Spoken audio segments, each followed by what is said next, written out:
It is September 14th, 2017, and this is Atlanta United FC Weekly, a Home Before Dark podcast. I am Tim Herb, and as always, I'm joined by my lovely co-host, Mr. Kevin Bradley, across the table from me, the bearded one. Finally, the hatted one. That's it. That's the it. mad hatted. Finally found a hat that made me happy. We are without Dan, the family man, James. He has his son. Happy birthday. I'm assuming it's Rowan's birthday. One of those British names? Yeah. Well, happy birthday. Sorry your dad can't be here. Sorry you're way too important for your dad to be here right now. Check your priorities, Dan. It was 7-0 last night. And you're gonna skip out on that for your son's birthday. Just completely and utterly unacceptable. Man, I'm feeling good. Yeah, I was feeling good. Maybe a little bit too much. Some people's change on tonight's show, recovering from last night's events, essentially. Yeah, that was a wild ride. 7-0 in the bins. Yeah. After, by the way, before I even say anything, called it Saturday, 3-0. Actually got a prediction right finally. Yeah. So that's awesome.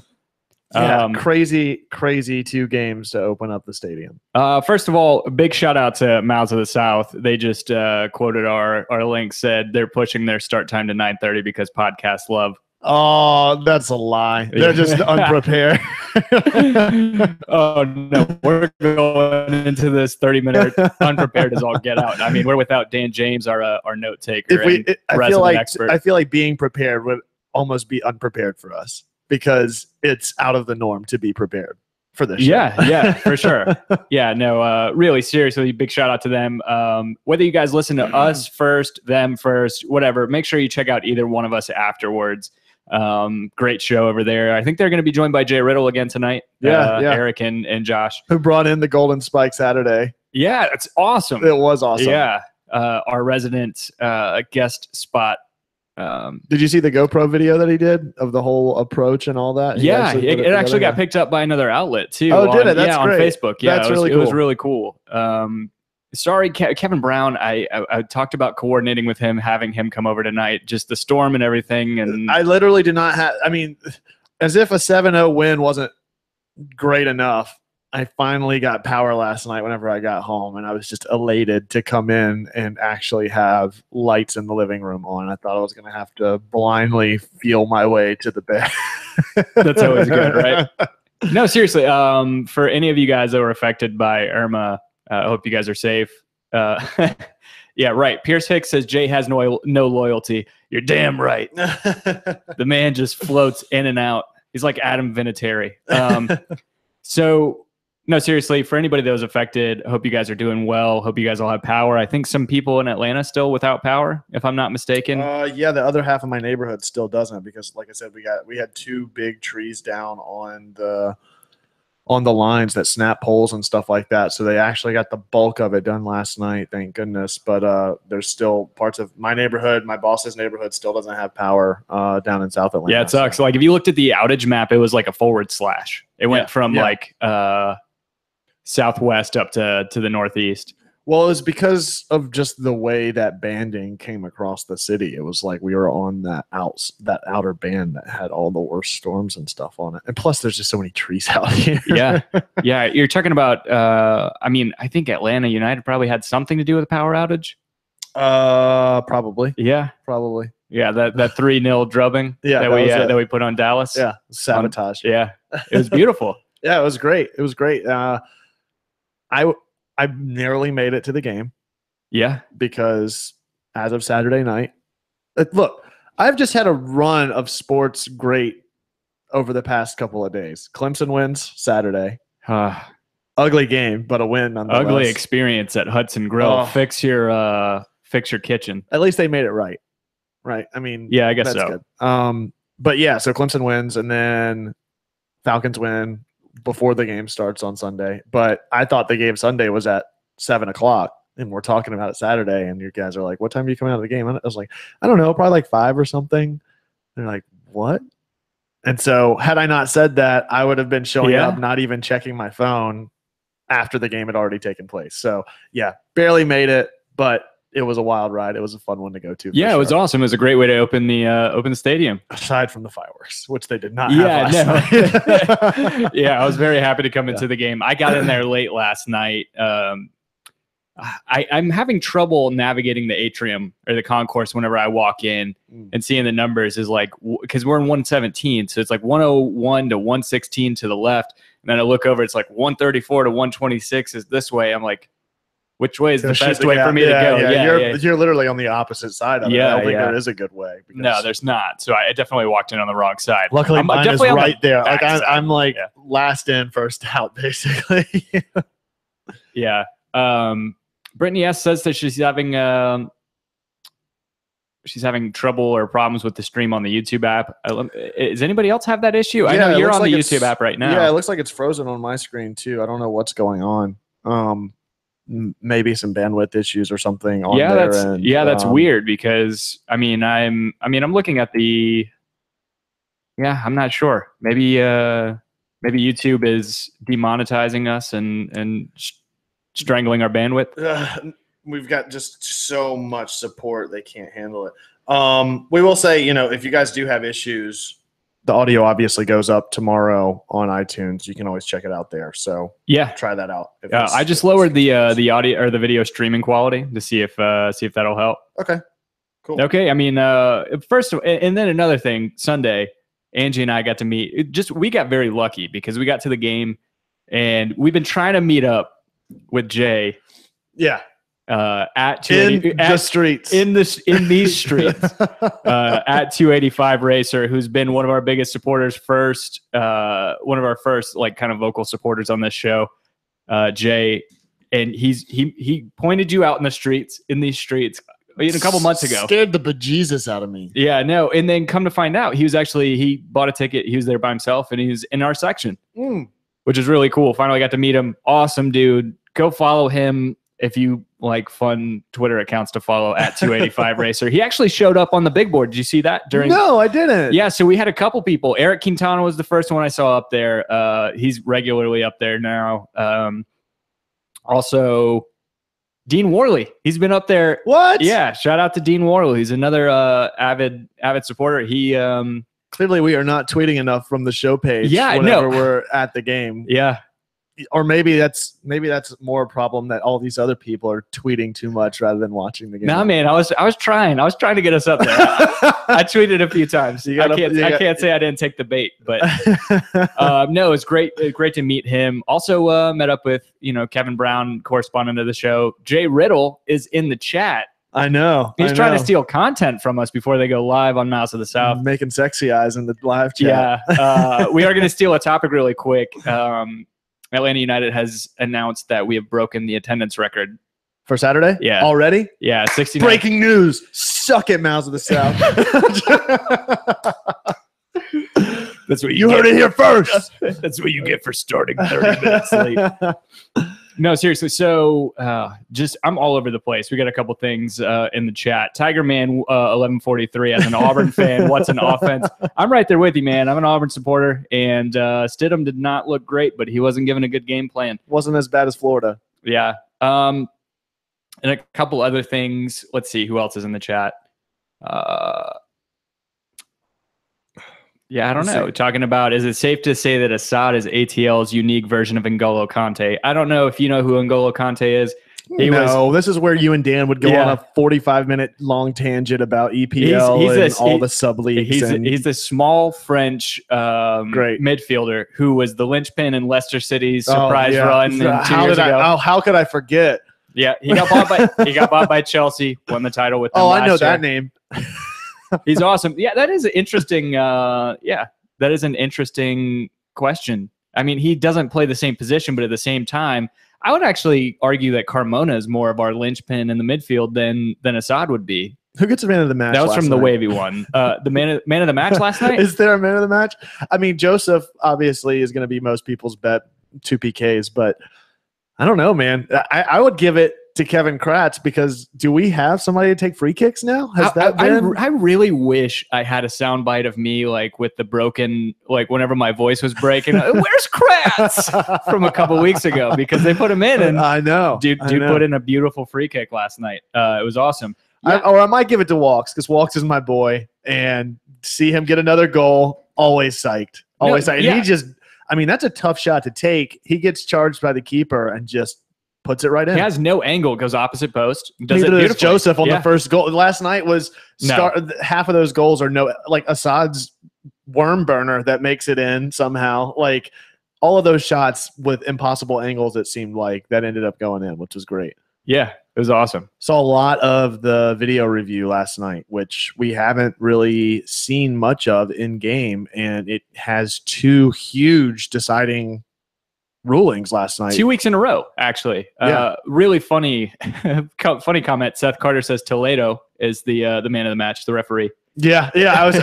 This is the man of the match. I was like, what is he doing? Oh, I knew exactly what he was doing. No, so two games in a row. We don't really see VAR in. I've heard people refer to it. Sorry, Jason Longshore and them at Soccer Down Here call it VAR, and working in computer programming so long, and hearing people call variables like in code VAR, and just. I want to get as far away from work as possible whenever I'm talking about this stuff. So don't remind me. I got to work after we get done recording. So so yeah, we don't see it a whole lot leading up. And then on Sunday, we had a penalty kick, which should have actually ended up being a penalty because he was onside, but the VAR, I guess they ruled him offside. No, it was the Sunday. Sorry, I got that confused with last night. I was like, no, both of those were definitely PKs last night. No, I forgot about that Sunday that they awarded it and then recalled it, which is the right call. So, we have something not in live chat. Katie says, I don't know if Walks is my favorite because he's so good or just because he's the easiest to see with his hair. You know what's funny is I was with how short Joseph's hair is now. Like, I know. I confused him. That's a welcome change, by the way. I like it. I confused him for Mears at one point during the game. I want to say that was Sunday, right? Or was that last night? Mears came in late last night. Maybe it was right, Mears. And also in the live chat, speaking of Walks, is the wavy one. He said on the game Sunday, some moron behind kept saying, "Let's go, Wilkes." I would have raged. He said, like, bro, how can you not know the name of the only black guy on the team for Atlanta? That's true. And then also something Tiger Man brings up. Andy Wilkes. Some Tiger Man brings up that we talked about, for a couple weeks, was the work rate that Joseph Martinez was putting in. He says he's afraid that his hat trick's going to give him a pass to be lazy again. I mean, we saw him come out Sunday or play really great, right? He was on position, and I don't know. This is one of those things where we had 2 really great games, and now that's going to be the expectation, right? These 2 great games to open up the bins, and now everybody's going to come in. Orlando being at the bottom of the table Saturday, we're setting the record. That's going to be expectation. That's my expectation. I would hate to go in there and lose to Orlando the first time. I want to talk about it being a trap game in a little bit. I think it might be. Yeah. But as far as Joseph being lazy again, I mean, he comes out and has a great performance Sunday. If anything, I would think that last night would have started that trend, but he only ramped it up even more. So I don't think that I have that concern right now. And that's particularly because the front 4 are playing much more cohesively and the defenses aren't limiting their ability to move. So last night, again, they're playing 2 men down. I think you can argue that despite that, Joseph's goal happens to start the game regardless. I think Kevin Kratz's goal would have happened regardless. The other ones you may make some justification for about being a man down or the PKs or whatever. But I don't – right now, seeing the way the top 4 are playing, again, the way they played against Orlando – we've got the full squad back. They're building more confidence and they're playing really good football off of each other. I don't have as much of a concern about that personally. Yeah, I'm right there with you. I mean, Yeah, and Pierce Hicks makes a good point. I was actually just about to say that how much of that late quote unquote laziness and work rate was due to lack of fitness coming back from being injured. Absolutely, absolutely, and I think that was our whole discussion. We lose that first game coming off of the long break. I forget who that was to or draw. I can't remember, but that was the comment that we had was, these players haven't played in so long. It may just be a matter of them trying to get back into the groove of things. I think it was probably the Philadelphia game. Right. So I think what I think is a more logical or better assumption is going to be that they may still come in hot the next couple of games, but I don't expect this trend to continue throughout the whole month. We're going to see players start to get fatigued again really quick. I mean, playing week in and week out, if the starting 11 goes unchanged over the next couple of weeks, I think we may see some backsliding before we get out of the month. So we got Dean Worley popping into the chat saying, holy shit, you guys wait till the last minute to say when y'all going live. No, we tweeted that out earlier, Playboy, and y'all get email notifications. If y'all subscribed, I know y'all get them emails, son. Don't lie. Yeah, and if you guys aren't subscribed on YouTube, hit the subscribe button. You'll get live notifications whenever we record. Also, all of you guys on YouTube still mad. Atlanta's put up 10 goals. We've gotten 0 new reviews or ratings on iTunes. Yeah. Really furious about that. Yeah. So get on that. We'll read it out on the show. Even you guys listening on iTunes, the amount of listens that we get and downloads that we get every week, we should have way more ratings and reviews. I am disappointed. Yeah. That is Martinez level laziness right there. I'm not going to put you in the Mears bracket of laziness quite yet, but you're getting there. If you don't start performing within the next week or two, we might have to sub out our fan base. You might get some Gressel treatment. Where's Gressel? Where's Gressel? When's WrestleMania going to happen, bro? Bring him back in the game, bro. I was shocked not to see him, though. No, well, I don't know. I don't know that you wasted him. He came on as a late sub Sunday, right? Yes. And he did not come on last night. He did not. We had Mears, McCann, and Kratz come on yesterday, which I think is fine. To your point, though, talking about who is this? Kevin Brown said, "When's this cat gonna give some comments?" He said, "Oh, yeah." No, so I don't know. You were saying some of those goals are results of the red cards and that sort of thing.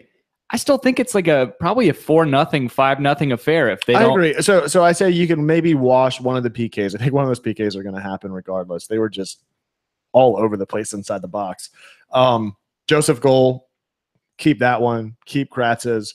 And then I would say keep Villalba's too. I mean, they stacked the box obviously because they were down, and that ball still gets through. And we scored 2 goals in the top of the net last night, which is nice. Exactly. So I think I agree. I think that still ends up being at least a 3 or 4 point game, no matter what. Yeah. No, they came out with terrible tactics. They sat their. I mean, I want to say Kai Kamara, who's one of the, if not their best attacker. Lee Win, I will say, Lee Win is still good. There was a part in the middle of that game where he dicked like 4 of our players, and somehow it got wrangled away. But they rest Kai Kamara. They rest a couple other players. I think Fagundes is injured. If not, he didn't make the sheet. I don't know. New England was coming in playing a lot better. I mean, they were vying for that playoff spot. I mean, we saw what we could do to a downtrodden Dallas team, a Dallas team that was kind of on top of the West for so long in the first half of the season, and then they're downtrodden, right? We beat them 3-0, and then you have New England who's coming in kind of hot, and we just beat the brakes off of them, and then we have a struggling Orlando team who has shown that they are a dangerous team. Granted, it was in the first 10 games, 12 games of the season. Do they have all their players, or are they all locked up at this point? Are they all Acon'd out for Saturday? Or no? So, yes. Will Johnson? Yeah. Piece of shit. We're not going to give it the benefit of the doubt. I mean, the benefit of even talking about it, it's pretty shitty. Yeah. I mean, somebody said that really well on, I forget who it was on Twitter, saying, that's not even a point for trash talk. It's just despicable. Yeah, no, it's not. You guys, yeah. Live chat's blowing up. You guys, I can't keep up with this nonsense. Come on. Don't beat your wife. Don't beat your husband. Don't beat your kids. It's that simple. Yeah, no kidding. Oh, Dean Worley does have a good point. Last night would have been a great game to throw Andrew Carlton in. I thought so too. We were talking about that. I want to say he's away right now. Is what somebody sitting next to us. Somebody can attest to that. He's away with U18 or U19 national team right now. Yeah. Is Kaká still serving that suspension? I'm not sure. Yeah, he's not playing on Saturday. You have I still don't believe Dom Dwyer has scored a goal for them yet. No. So what I wonder, so I mean, here's the other interesting point, right? Where Orlando's coming in here after all the weather and everything that's happened down there. What do we expect out of them? Has their training been affected by the storms and everything over the past couple of days? I don't know. I don't know how that's going to play a role going into the game Saturday. They're obviously, I think it very much is a trap game for sure. We can talk about that later. I want to keep talking about the games that we just got out of. Shout out to Kevin and Kevin Brown, Pierce Hicks. He's with the U17. Sorry, I thought he got stepped up. Gotcha. Anyway, that would have been a perfect game for him. It would have been great to see Vasquez. This is just a game where you kind of rue the fact that you have a limit of 3 substitutions. Right. Where if this was high school, you just see a complete line change at halftime. Exactly. It would have been great. Wavy One's got a good point. Miggy in 26 appearances has 12 assists, so it looks like when Joseph scores, Miggy gets an assist. Those two are unstoppable. I agree until you play a team that completely boxes them out, and then that's whenever our offense really, really struggles because without Almiron distributing the ball vertically or without Joseph being able to make those runs, it just completely shuts down. We're not seeing enough changes in the lineup, and that's where our discussion a couple weeks ago was in those instances. I think Tata needs to have a little bit more awareness of what's happening in the first half, and then going into the second half, adjust that lineup, not necessarily the lineup with substitutions, but just their positions to be a little bit more strategic so that you have some more forward momentum with Villalba up top instead of Joseph, and pull Joseph out and put Assad on the right or whatever. Just switch it up so that defenses can't box out those two players, and then they leave the rest of the field open for forward momentum. Yeah. So, but we'll see. I mean, going against Orlando, I don't know what to expect out of this Orlando. Do you guys in the live chat? Do you guys foresee, aside from LGP being suspended on yellow card accumulation, I think we'll see Bobby Boswell. I think so. I think it's about time. It definitely is time. Kaká's out Saturday, by the way. Yeah, and I already said that. Oh, sorry. Yeah. I'm pretty sure he's still serving a suspension for that red card. In the live chat, do you guys foresee any sort of substitution, any sort of rest going on with this stretch that we have going on at home? Somebody was asking if we sub our attackers enough, or do you think we rest them enough? Probably not. So, real question is Atlanta United the first to score 7 points in the Benz? Falcons haven't played there yet, have they? Did they have a preseason game there yet? Yeah, no, they had 2. Damn it. Yeah. Because that would have made my day. Oh, Kevin Brown says Tata is starting at Larry Lorenowitz is starting at center back. Okay. So that's interesting. Gonna put McCann in or something, or? Yeah, I don't know. Either you bring McCann in playing alongside Carmona, or you bring in Kratz, push Kratz a little forward. I would put Kratz in, just knowing that Kaká's not in, who was such a threat. I mean, he didn't really produce anything, but he's the kind of player that you can't just leave him out on his own. You've always got to be aware of that. I think Kratz gives you a little bit more of an offensive opportunity going into that game versus McCann, where you're going to naturally be pulled back as a result of that. What do you think? Brian Diefenbach says you put at least one tall striker in, Vasquez or Jones. Would you take advantage of how small Spectre is? And the bigger question here is, do you take out the forwards that we have that are really clicking right now? And I don't think right now is the time to do that. No, I don't think so either. I think you can tweak the midfield. I think the way that those guys, they're running their socks off, especially Carmona and Lorenowitz. Like I said, I think right now is the time to put Boswell in. I mean, he's had a month now training with the team. He's gotten accustomed to it. We've got somebody out. I think right now is the time to put him in. Yeah, I think so too. We have a brand new name in the chat I've never seen, Jay Huthersall. Thanks for joining us. We appreciate it. Says, I hope we get to see Boswell. I hope so too. I think it'll be a great, especially going into this stretch, ending the season.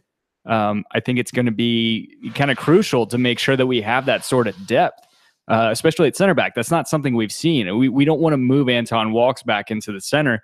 Granted, that's a more natural position for him, playing center back, center defensive mid, but which is shocking to me to think that he has a more natural position than what he's been able to produce on the right side. I think it just kind of shows the disparity between England and US. Yeah. This would be a great time for Dan to weigh in, that you guys could talk about all the. Well, no, we had that talk too. I feel like we're all over the place, but this is what this show was kind of all about whenever we started. It's tough because we've had 2 games. We took a break last week. There's just been a lot of stuff going on. It's been a hurricane of sorts in a lot of ways. Yeah, a hurricane of emotions. Yeah. No. Yeah. I mean, we talked about that in the stands. A couple of guys around us. It's like, I really hope we get to keep Walks. I don't think we can afford him, but at the same time, I hope that. I mean, he's not going to crack the Tottenham first team next year. Or this year, whenever he goes back in January. If we can pull him back for another year, I think that would be amazing. That would be amazing. It would be really, really great, and really beneficial, because I don't know that we're going to keep Garza. Yeah, which sucks. I mean, the way the guy loves the city. I mean, he's going to be pushing for this move big time. Absolutely. So, I mean, a bigger question, again, we just keep getting sidetracked from the actual game, but Tifo, I missed it last night. What was the Tifo last night? I didn't see it. You came in late too. Yeah, I came in late. What was the Tifo? Jay, send us a picture or something. The wavy one says the stream died. I'm still up on mine too. I'm still showing us. So yeah, I really liked the one for the opener, the homage to the Atlanta. Yeah, it's Atlanta. Yeah, I thought that was pretty great. That was pretty good. Oh, Kevin Brown says no Tifo last night. No Tifo, really? I wonder what the reasoning was for that. Just probably the quick turnaround, maybe, because they have to paint all of those things, and there's so many games in September. I don't know. I'm going to blame Jay on that. Yeah, sure. I think that's definitely on him. So there was that. The stadium, it seemed a little lighter than 42,000, which was the announced. But at the same time, it's a Wednesday night at 7 p.m. People trickled in. They did, and I don't know. I was there late. My Uber driver took Bankhead Highway instead of taking 285 to 20 on the way down from Smyrna. She thought it would be better. So last night I actually sat on the second level. Because my seats are down in the bowl, but I went with the contractor and stuff last night. So I actually sat on the 50 on the second level. That's crazy. It was really, really cool. I was hesitant, but it was the front row of the second tier. So you're right on the edge of that balcony, and you can really see things play out a lot more. And while I love my seats that I have for season tickets, it was just a really cool, different perspective to actually see the place form up a little bit more than you do on one end of the field or the other. You know what I mean? Yeah. So yeah, for sure. Because sometimes on the other end of the field, it's kind of tough to see how those plays are shaking out, especially once it gets inside the box and players are stacked up and all that. So it was good to see everything shake out the way it did. And it was a good game to be able to see a lot of stuff for. So yeah. Oh shit. Jay LaFleur, he's sending us stuff. Seth Carter says, this is a good question. What do you guys think in the chat? Because I think we have a quote unquote serviceable replacement. And Kevin Brown just alluded to it, in terms of a replacement for Garza. If we don't have him next year, I think that Mikey Ambrose is decent enough. I think he plays the same. I think in Bloom and Ambrose, you have two different kinds of players. You have Bloom, who's a bigger guy, who's going to be able to play more of a defensive role. And I think Mikey Ambrose, you have a guy who's just going to bomb up and down the wings. He's not as fast as Garza. He's not as accurate with his crosses. But at the same time, to me, Garza is the best left back in the MLS. So it's kind of hard to stay up with that. So I don't know. It'll be interesting to see if Garza wants to go anywhere else. But yeah, I don't want to see that loss. I mean, we're going to have so 3 weeks ago, we're saying because of the injuries and the lack of production out of Martinez, that we thought that he may end up having a better chance of sticking around, right? Because his production really wasn't that high outside of a couple of key games, and he was so injury prone and all that. Now, with the ramped up production, and if that continues going into the home stretch, I don't know that we keep him next year. I think that those chances get smaller and smaller the better his performances are week in and week out. I think we can all but pencil in Assad staying, which is good. But yeah, it's just I don't know what this team is going to look like next year, and it's way too early to speculate on a lot of that. But as this team ramps up and with performances last night, and you've seen that in all the MLS accounts, I mean, everybody's showing Atlanta love, and they have all season, rightfully so. It's an exciting time for an exciting expansion team. But as that stuff grows and those players get more attention and they keep playing like Walks is playing, like Martinez is playing, like Garza has played all year, I think the likelihood of seeing a lot of those faces return when they're getting that notability is getting less and less. Yeah, it's definitely concerning, right? It is. It's definitely one of those things that I sit back and I kind of don't want to think about. That said, I mean, we'll see a lot more of our bench. We've seen a lot of rotation as a result of what's played out this season with Martinez being out and stuff like that. So we've seen a lot of McCann. We've seen Kratz coming in. We've seen Bloom and Ambrose, and we've seen, I mean, even Carlton, which I don't think he'll be starting as of next year, but he's still options in the long run. Right. So I think we have viable options in both the midfield, in the attacking midfield, just in the attacking third in general. I think that we have legitimate options coming up within the team in the youth between Vasquez and Carlton in particular. And then you have Romario Williams coming back, or Lagos Kunga. You have guys that are definitely going to fill in those positions. And I think that you do what you did with Gressel. And I think Miles Robinson is going to come in. He's probably going to be groomed to take Parkhurst's spot at the center back position. Now, a lot of people don't think about him because he's gotten, I don't know, maybe a half of play against Charleston in the Open Cup, but he was our number 1 draft pick. He was the number 2 draft pick overall in the draft. And I think that I don't know. I think that we can attack those positions. You know, we're going to have to replace Lorenowitz, right? Yep. We have to start thinking about that. He's 34. Yeah. He runs his ass off. He can't have more than another year or two. It's the same thing with Garza, though. Ultimately, he's what, 32? Garza? What? How old is he? He's like 25. What? Yeah. I thought he was way older than that. No, Greg Garza is pretty young guy now. For some reason, I thought he was way older than that. Correct me if I'm wrong. I want to say he's still in his mid-20s. Really? That is shocking. That's really good to hear, because I thought he was definitely in that 30-year-old range. He's 26 years old. Okay, that's great. Yeah, no, it's great. Really yeah, great. Carmona is up there. I want to say we've got Gressel too. 32. Yeah, exactly. You know, I mean, we have Gressel and we have Vasquez. I mean, Garza does look old. He does. He's got that old man look about him. Yeah. I think he just plays so hard, and he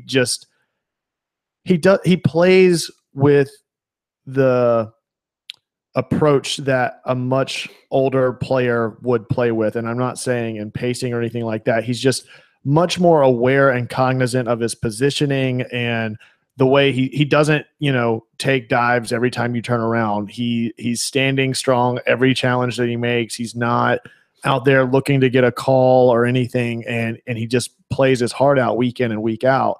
And you don't see that out of a lot of younger players. Sometimes they do tend to get a little bit more diva-like, You're talking about a guy who's been playing, I want to say he played in Brazil and then Mexico, and he played for the U.S. men's national team at a young age. He was kind of groomed early on. I mean, he's been playing big-time minutes for years now. So, right. I mean, he does have that big game mentality, I guess. Yeah. And he has maturity coming back. He knows he can't be, a nonsensical player with those injuries that he's had in his hip. So Pierce Hicks has a good discussion. Who is your most important superstar to not sell next summer to Europe? His thought would be Joseph Assad could replace Almiron if need be. I think Almiron's all but gone at this point. I don't think there's any way It's going to be an unpopular opinion, but I think Carmona is. If we lose Carmona, you would see more of an impact because we don't have anybody that plays that box to box as well as he does. I would say, for me, I would almost venture to say LGP. Yeah, I mean, I think that sometimes, so midfielders and defenders, in my opinion, just so often get overlooked, just like every other position in other sports, like outside of the quarterback or, the main player in any sport is always the one that's looked at the most. And in soccer, it's the strikers and the keeper, and there's this big gap that tends to get overlooked in the midfield and defense. And I think that if that back line isn't shored up, you really, really put your team in a bad position to be relevant. And you see that in every other sport too. Defenses don't necessarily get all the talk, but that's why Alabama stays at the top in college football. That's why these teams are built on that foundation. And I think that this Atlanta team has shown that over the course of this season, where at the start of the season, the defense was so shaky and so susceptible to everything. I mean, it was set pieces were causing them issues. Mears was out of position and nobody was shoring up the right side. You're going to have lapses from time to time where a player gets unchecked or doesn't get picked up. But I think we've seen a cohesion on the back line and in that midfield with Carmona, which would be your pick, and then with LGP or Walks or Garza. I mean, even Parkhurst, who had one really, really big step up Sunday where there was a one-on-one. Yeah, I want to say he was with a Rudy. One-on-one with a Rudy. And he pulls out the slide to get the ball cleared. And like I said, I think that strikers, for lack of a better term, are a dime a dozen. I mean, they really are. I think that there's a way to get offense, whether by buying them or negotiating contracts or DPs or whatever. That's why all of our DP spots are offensive players versus defensive. And so, in my opinion, I think you do as much as you can to try to at least keep that midfield and defense shored up and in a position to make the replacements for a player like Lorenowitz, who you're going to have to replace, or Garza if he does leave, or Walks if he does leave. Those are my choices rather than a Joseph or an Almiron or something that. I think you hit it. I mean, it's not necessarily that those players aren't crucial to this team. I mean, Joseph Martinez puts in goals at a rate nobody else does on this team. Almiron pulls the strings in attack like nobody does. To me, Villalba is a completely different player on turf, which is what I want to talk about that too. But we have much more. We have many more options up front than we do legitimate options to replace those mostly defensive players. So the other thing is, and this kind of gets brought up, Noah Byers. I haven't seen him in the chat either. It's been a while. He's been a while. Yeah. So the other thing that never gets talked about is the front office. Tata. I don't know. What are your thoughts on Tata right now? As far as what's his longevity with this team? I think he's here for a couple of years. I think that if he leaves, I don't think he leaves before he wins a cup. Really? Yes. You think that I'm trying to think of jobs in Europe or national team jobs right now that would be begging him to come play or to come manage. And I just don't. I don't know enough about him or his career or his. Well, he's already managed at the top. Right? I know. He's managed exactly. Messi. He managed Messi at Argentina. He managed Messi at Barcelona. Right. Like he's managed the top clubs. And now he has top squads in the world. This opportunity to put a stamp on a squad, but I don't know that with the success that he has his first year, if that's a stepping stone to go do that somewhere else. I just don't know enough about it, but that's something that I think begs mentioning and acknowledgement. Is just without that front office and the coaching staff and Arthur Blank, everybody that's involved from off the pitch is just as crucial to this team being successful as the people that are on it. I mean, you talk about, and there's talk in the chat about Darren Eales, how great of how great of an executive he is, and Carlos Bocanegra as a technical director. I think this team is, I mean, they did it right. I mean, they spent 3 years anticipating this launch, and they did it right. And we are all the better for it. I mean, we have a great youth system. We're already winning cups with our youth system. If nothing else, if we have a couple down years, we have the academy to come in and fill those positions. I think we're great. Seth Carter makes a point, not hating on it, just wondering if he'll consider a good player outside of South America. I think a lot of that just comes down to negotiating and what players are available and at what price point coming out of European leagues. I mean, look at what Orlando's paying for Kaká right now, and this team being in its second year, I don't think is in a position to pay $8 million for a signee out of Europe. Yeah, I mean, we just spent $60 million on a training facility. Arthur Blank's got money to spend. I get it, but do you stretch that far that quick whenever you don't have to? No, I don't think you do at all. I think, but honestly, but if you're going to sign those players, you have to pay that kind of money. So I don't think it's necessarily a question about pulling the talent from somewhere else. It's paying for the talent from somewhere else. And if that's not necessary and to strategic the way that they have for this season, I'm much more on board financially speaking than anything else, because that doesn't always pay off. I mean, Kaká isn't really paying off for Orlando, in my opinion. Not at all. So you run that risk of forking all this money, and then you have no guarantees, versus what Atlanta's managed to do this year outside of Tyrone Mears' contract. I think that all the money has been very well spent and has produced a lot of really, really great talent and prospects across the board, whether it's our DPs or our homegrown players. No, I agree with you.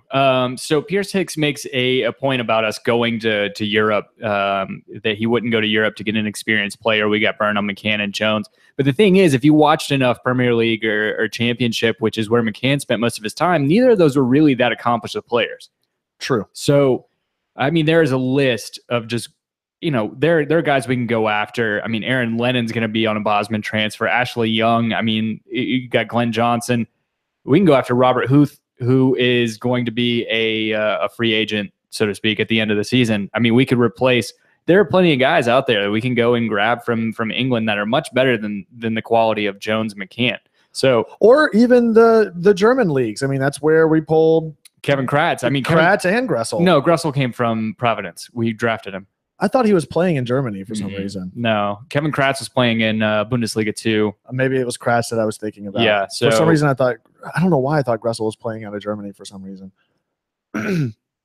Yeah, this team definitely has a South American vibe to it. Absolutely. I mean, it's a very, very. But again, Latin it's vibe. one of those things that is very fitting, and we've mentioned this before, that this team, the brand, the atmosphere, however you want to call it, has been very representative of this city. And I think that goes back to that South American signing and the culture in Atlanta too. I think there is a lot of South American culture in Atlanta that showed up to support these guys, not necessarily just because of that, but it certainly helped. Yeah. So I don't know. Anyway, I mean, we got off on tangent. I think. Anything else on the New England game? So the New England game, yeah, I mean, it was just an unfortunate. I don't think that New England is that bad. I think that the 2 red cards obviously just put them in a bad position. Both deserved red cards? Yes. Well, the second one, maybe not. First one, yes. Just going back and rewatching it. It's a stamp, yeah. Well, it's not the stamp. It's the follow-up that comes after it. So the stamp is, yes, I agree. Like, it's egregious, and it should have at least gotten a yellow. But it's the follow-up tackle after that, and he doesn't get anywhere near ball on either attempt. After you see Assad struggling just to keep pace after the first tackle, I completely agree with the red card on the first. The second one is for the handball in the box, and I don't know. I mean, I don't know. I don't know in that situation. I think they're varying. Yeah, I think they're varying degrees of how you would card that while it's in the box. If it's in the front line and there's a defender behind you, goalie or a keeper, whatever, and it's not a clear goal scoring opportunity that's getting taken away, it's just a shot at the front of the box. I think you can give him a yellow or even not brandish a card at that point. But I think the reason that this was so deserved is that the ball was going in, right? I mean, it was on target. If he doesn't throw his hand out like that, it's in. So. Yeah. Yeah, I mean, I get it. I think that would be the only one that you may get some controversy over. But the first one, I think, was completely warranted. Yeah, I mean, like I said, it's still unfortunate. They go down to 9 players. And I think that once you're down 3-0 and you're out and you're down to 9 men, it just snowballed at that point. And there was nothing that they were going to be able to do about it. And Atlanta, I mean, they just played really well and really cohesively last night. I mean, so it was just a combination of different factors. I don't think New England is that bad. And I'm not even going to say that Atlanta is that good. I just think that they had a really good night. They got some really good breaks with the 2 red cards. And I think what we saw maybe against Dallas is a little bit more indicative about the talent level and where this team is headed as far as what opportunities and how they're clicking on offense more so than last night. Last night was just, it got out of hand based on the circumstance, in my opinion. Yeah, so let's talk about a common theme in both of these games. It's going to be a common theme in every game that's played in Mercedes or in the Benz. I got shit at work for calling it the Benz. I don't know why. What? Somebody's like, Tim's the only person that's ever called it that. I was like, I don't think that's the case. That's all I call it too. Yeah. I think everybody calls it the Benz. So what else are you going to call it? Mercedes Benz? You got to say the whole thing? Yeah, I don't know. I'm not doing that. Anyway, common theme, something that a lot of Orlando fans mostly will complain about, the turf. Yeah. To me, we look like an entirely different team on the turf. I agree with that. I think it's crazy that the surface is faster, but I feel like we're playing a more controlled, but at the same time, a faster paced game. Well, I think that lends it that faster pace and faster attack. I mean, they go hand in hand. The ball is playing towards the way that Atlanta wants to play in that style of attack, with it being on turf and with them wetting it down every chance they get. So, yeah, no, I think it's great. And namely, Tito Villalba has looked a brand new player in the past 2 games to me on that pitch. I agree. I thought that he has been absolutely, and feel free to disagree with me in the chat, but I feel like Villalba in the past 2 games has been amazing. I think the way that he's able to, I haven't seen him have a really bad touch. I think he's put a few like somewhat errant crosses into it, but they were with good intentions, and I think they're in the right part of the pitch. Dean Worley makes a good point. He said compared to Bobby Dodd, it's a really big field. It is. So they're able to really stretch their depth and speed along with just the way that the pitch is designed. I think there's a lot of factors that have gone into these 2 games being so successful, and I think that's definitely one of them. I think being at home, making a home stand. I will say, it sucks Dan isn't here because I almost feel like that LGP goal to open up the stadium was just for him. He's been clamoring for it all year. And then we had a home before dark special last night with that Kevin Kratz free kick. I know, it was right? beautiful. It was a Kratz Krieg of exactly. The highest so order. Walks gets a goal, so I'm happy. Kratz gets a goal. LGP opens up the bench. That said, that first goal was pretty ugly. It was, it was the ugliest.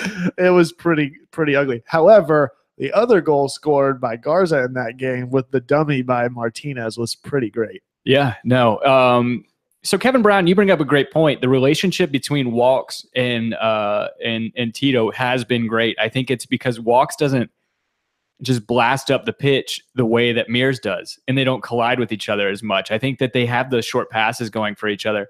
And I think that they've built up that relationship that you weren't necessarily seeing with, because that was the other thing that we were noticing was like the way that we run Garza and Walks vertically down the field, it requires a lot out of the wingers to play off of one another. And so we see that relationship with Assad and Garza. But one of the issues we were having with Gressel was he wasn't really producing, and it didn't seem like he was clicking very well with Walks. And so I think that we're seeing a lot more out of that with Villalba and Walks than we saw with Gressel and Walks. Yeah, no, I think it's great that we have along the wings, we have great relationships going. I think that's perfect. I think that the way Garza and Assad have managed that chemistry throughout the year has been great. And so by having Villalba over there and building that up with Walks, you're getting a little bit more of a consistency there that you weren't necessarily getting before. And it's just creating more opportunities on both sides of the field. So you're having to spread defenses out to cover both, which allows Almiron the ability to move left to right across the field, which is what we need him to do to distribute the ball, because their defenses are being pulled to the right and left to cover the Garza-Assad tandem and the Walks-Villalba tandem, and that leaves the middle of the pitch completely open for Martinez and Almiron to do what they need to do. Yeah, I think it's kind of interesting the dynamic you have. If you add up and kind of aggregate or average the speed versus the physicality that you have on either side, I think that it kind of evens out, because you have Garza, who's fast as shit, will bomb up and down those wings, and you have Assad, who's smooth and kind of jerky on the ball, and he never really looks like he's in a hurry.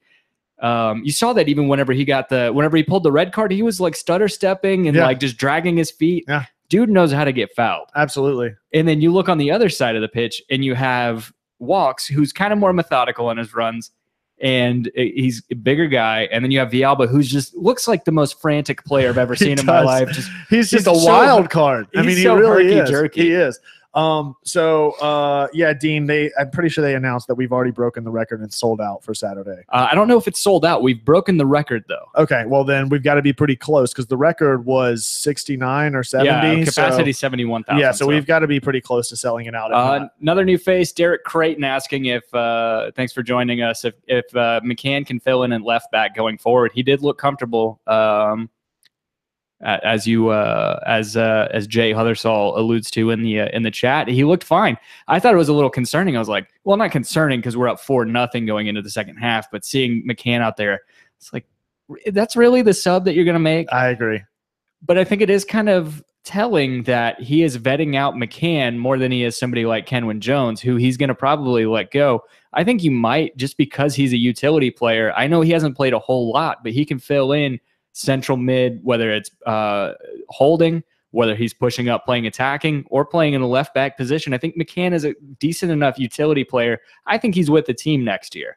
I think he's actually, surprisingly, as much shit as we've given him over the course of the season, I think he's kind of proven his worth to fit in that 18. I agree. Just for that reason. I just think it depends on the situation. And that's what we've said. It depends on when that substitution is happening because he's more of a defensive mid player. And so, I mean, if he's at left back, that's one thing. But where we're seeing him substituted in now over Kratz in some situations, I don't know that I necessarily agree with that from a center mid positioning standpoint. Yeah, so. Yeah. Kevin Brown, Home Before Dark correspondent, saying anybody can look comfortable playing out of position against 9 players. Exactly. That's true. Exactly. But I think he's been serviceable in the recent games that he's played. I don't know. Yeah, I don't. It's great to see another new face in here, Fong Yang. Thanks for joining us. Just explanation, because Dean Worley says if the stadium's capped at 42,000, this has been confusing all year to all of us. Like the caps of the capacity for MLS versus U.S. men's national team versus college football versus NFL. He's asking if it's capped at 42,000. How is it that we had 45 plus for the Dallas game? Fong Yang saying 3,000 in the standing room. Which is really cool. The standing room, the big lobby space, basically right at the front of the stadium. I really like that. There's that, and then there's the field seats, right? Yeah. So it's just a really cool setup. There are a lot of different places. The only thing that sucks is those people who got those seats behind the club level or the club suites where they're being blocked by the desk. That's the only terrible spot. So, anything else about the two games? What are your, so we did score predictions. I was right. Suck it. Dan predicted Dallas to win 2-0. Ooh. It's a good thing. What did I say? 2-1? 1-0. That's right. That's right. I thought we were going to win 1-0 at one point. All right. So going into Orlando this week, what are you guys thinking for Orlando game? Score predictions. Let's hear them. Go ahead and get score predictions in the chat. I want to talk about Orlando for a minute. Yeah. I want to talk about the Roar podcast. Oh, are they calling us out again? Yes. Row, row, row. Row, row, row. What now? I mean, what else do they have to say? It's not even fun anymore. No, they're posting like these Photoshop jerseys of Waffle House, like as our sponsor, and then just they did the worst Photoshop job. It's probably a MS Paint job where they took the Falcon statue from outside the front of the stadium and just put a big Atlanta United logo on it. And just, again, this whole farce about this whole American idea of a soccer-specific stadium. I'm sorry, you can't fill 25,000 in your stadium. But why? It's soccer-specific. But it's made for soccer, bro. What? And I'll say it again. What good's a soccer-specific stadium if you're not winning the games in them? Yeah, exactly. I mean, you think, are people, I don't know, maybe they are. Is anybody talking shit about Tottenham's brand new state-of-the-art facility being ready for NFL games? Did you see how they're going to do that? No. So it's the whole field gets replaced. The field is on track, like roller tracks, that the field basically rolls up and goes underneath the stadium, and then the new field can roll back out. It's so crazy, all the mechanics and everything that are going to go into it. It's like one field rolls out one way and the other one rolls in from the sides. It's super bizarre. Do you hear any Brits out there? It's not football specific. I do not. It ain't made for football. We don't want hand egg in our stadiums. But yeah, trash talking Orlando it's run its course at this point. I had so much fun with it earlier, and then there's nothing to say at this point. They're all but done with any sort of chance of making playoffs at this point. Their issues off the field are laughable. They're not producing anything of any sort of equality, and it's just trash. No, this is the other thing. So they want to harp on us not having a soccer specific stadium, and then they also want to talk shit about the Falcons mascot being out in front of the stadium. Since when is a mascot a concept for a soccer team? That's an American thing. Exactly. Granted, I mean, there are teams that have, I mean, you have your mascots in England and in Europe, but those aren't like the faces of the teams, right? I mean, it's just silly to me. That shit is just, you're telling me that,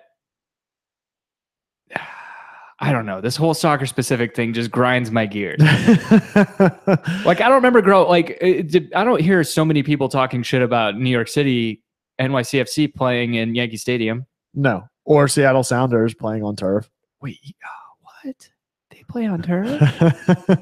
Or the Revs? Yeah. You know, the two teams that have won more championships than Orlando? Yeah. I don't get it. They play on turf. And I almost agree with Dean. Yeah.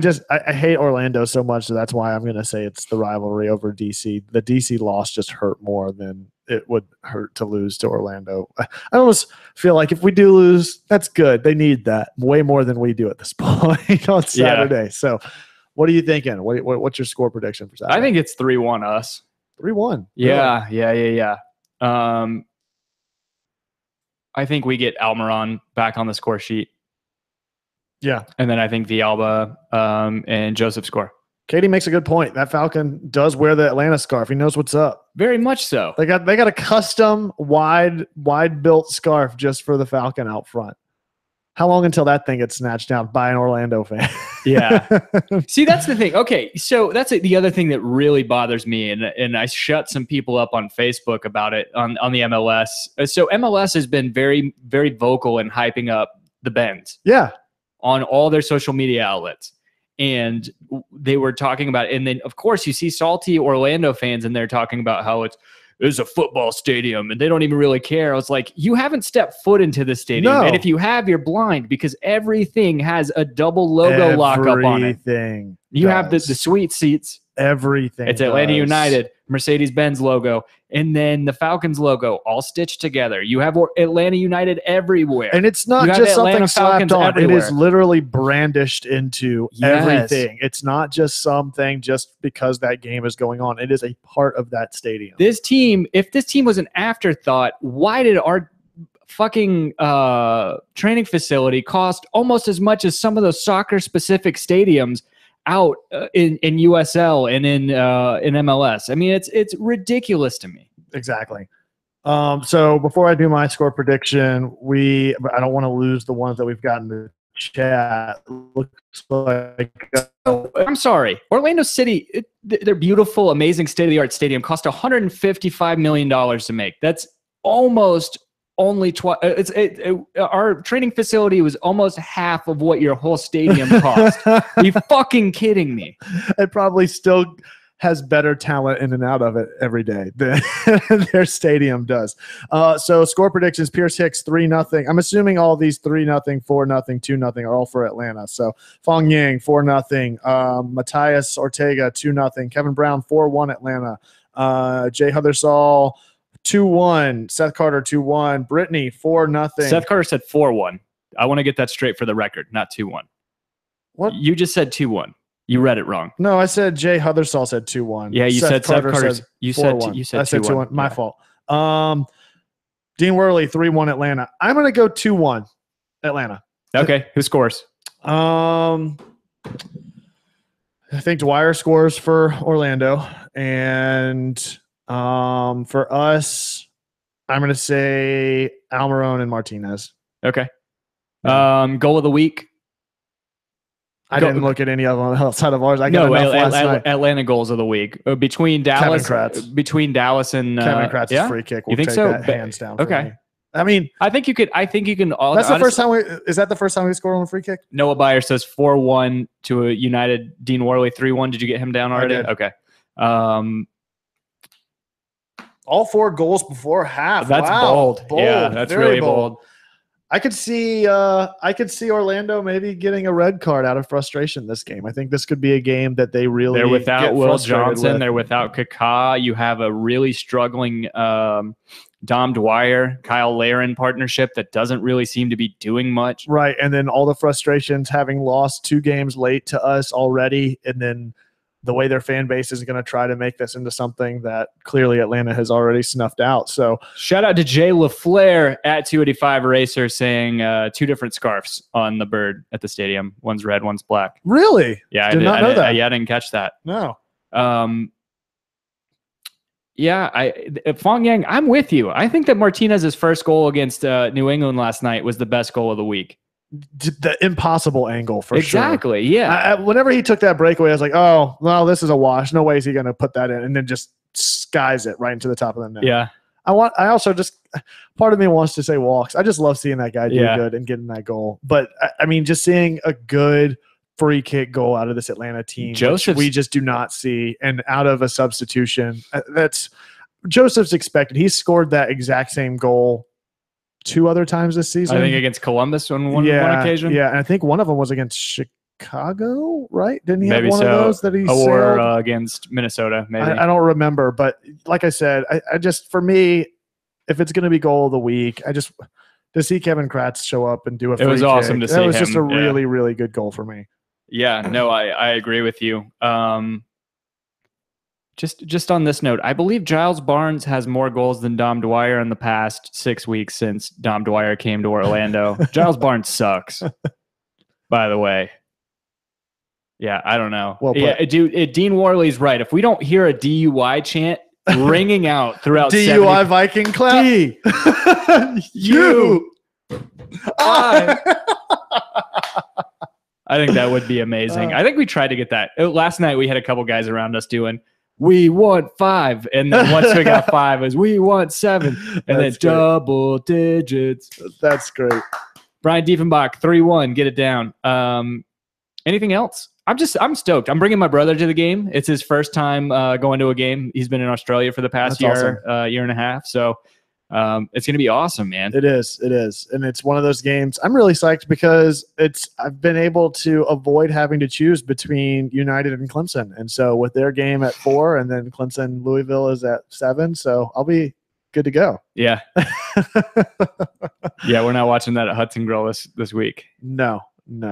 We're so you're just going to walk over to Taco Mac in the CNN Center? Yeah. That's probably exactly what I'm going to do. Yeah. I don't blame you for that. You guys, thank you so much. All friendly faces that we're used to, all the new faces. If you're new, make sure you subscribe on YouTube if you enjoyed the show. If you're listening to us on iTunes, make sure you guys leave a review. Help us maintain that. And if you're listening on Android or whatever, find a friend that does have an iTunes account. At least tell them about the show, or do what Jay Riddle did and just get somebody to fill out a review for you that has an iTunes account. Yeah, I mean, just because you guys are on Android doesn't mean if you guys use a computer, you can download iTunes. I know it sucks. You can install it, subscribe to us on iTunes. I don't think you even have to download. I think you can do it through the browser version. No, you can't. Oh no. Yeah, no, you have to install.